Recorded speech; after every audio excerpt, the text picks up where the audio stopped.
Social democratic party کے بہت ہی دھڑکتے دل نوجوان اور ہمارے دوستوں بزرگوں، یقیناً یہ وقت آزمائش کا ہے، لیکن مایوس ہونے کا وقت نہیں ہے، اس لیے کہ مومن کبھی مایوس نہیں ہوتا، ایمان والا کبھی مایوس نہیں ہوتا، اللہ کی ذات سے کبھی نا امید نہیں ہوتا۔ دو چیزیں اپنے ذہن میں بٹھا کے جائیں، ایک تو یہ ہے کہ لا تقنطوا من رحمت اللہ، ہم اللہ کی رحمت سے کبھی مایوس نہیں ہوں گے۔ ان اللہ یغفر الذنوب جميعا، اللہ ہمارے ہر غلطی کو، ہر خطا کو اگر ہم صدق دل کے ساتھ توبہ کر لیتے ہیں تو اللہ معاف کرنے والا ہے۔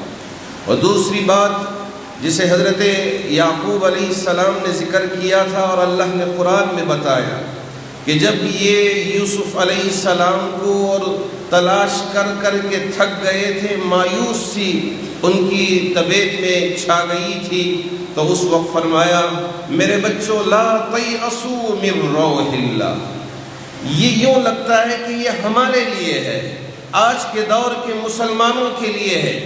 لا تیأسوا من روح اللہ، اللہ کی ذات سے کبھی مایوس ہونے کی ضرورت نہیں ہے۔ انہ لا ییأس من روح اللہ الا القوم الکافرون، اس لیے کہ اللہ کی ذات سے مایوس ہونے والے وہ ہوتے ہیں جو اللہ کے منکر ہوتے ہیں، اللہ پہ یقین نہیں ہوتا، وہ اللہ کی ذات سے مایوس ہوتے ہیں۔ اب ہمیں کیا کرنا ہے کہ ہم بس دوسروں کی طرف انگلی دکھاتے رہیں، یا ہم صرف مشورے دیتے رہیں، یا یہ ہے کہ ہم خود اپنے آپ کو عمل کے میدان میں لانے کا وقت آ گیا ہے؟ قرآن مجید کی یہ آیت سن کے جائیے اور اپنے دل و دماغ میں بٹھا کے جائیے۔ میرے رب نے فرمایا ان اللہ لا یغیر ما بقوم، اللہ رب ذوالجلال کسی بھی قوم کی حالت کو اس وقت تک بدلتے نہیں جب تک کہ قوم اپنی حالت کو بدلنے کی فکر نہیں کرتی۔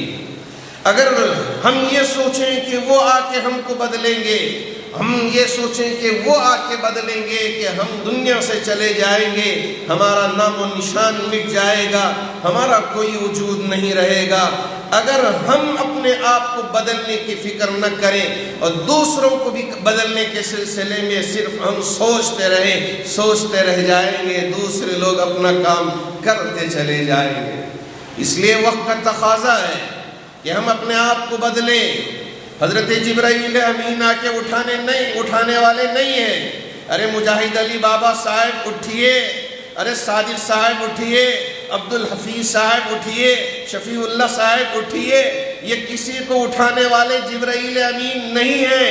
ہم میں سے ہر ایک کو اٹھنا ہے اور اٹھ کے بیدار ہو کے ہم سب کو ملت واحدہ کی طرح کام کرنا ہے۔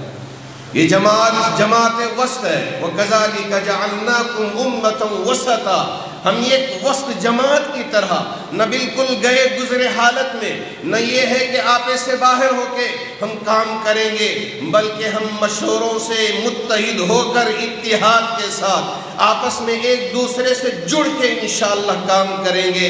انشاءاللہ میرے رب کی مدد ضرور آئے گی۔ اذا جاء نصر اللہ والفتح ورأيت الناس يدخلون في دين الله أفواجا فسبح بحمد ربك واستغفر إنه كان توابا۔ حضرات صحابہ نے بھی اپنی قربانی اس وقت پیش کی تھی پہلی جبکہ وہ روزے کی حالت میں تھے، جن کے پاس کچھ نہیں تھا، قسم پرسی کی حالت میں تھے۔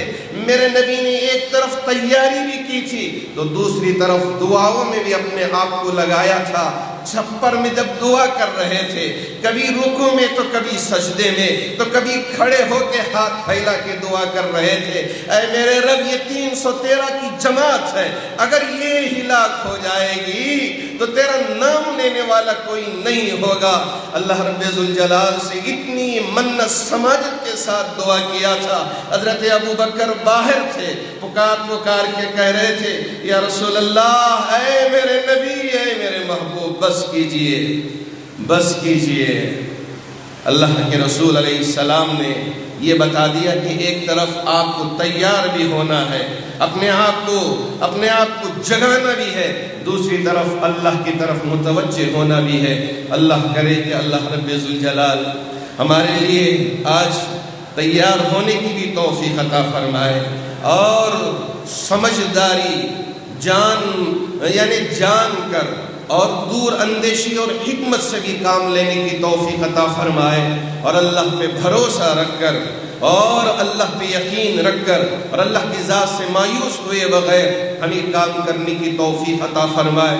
اللہ ہم میں اتحاد اتفاق پیدا فرمائے، ہر قسم کے بغض سے ریاکاریوں سے اللہ ہماری اور پوری امت کی حفاظت فرمائے۔ آمین وآخر دعوانا الحمدللہ رب العالمین۔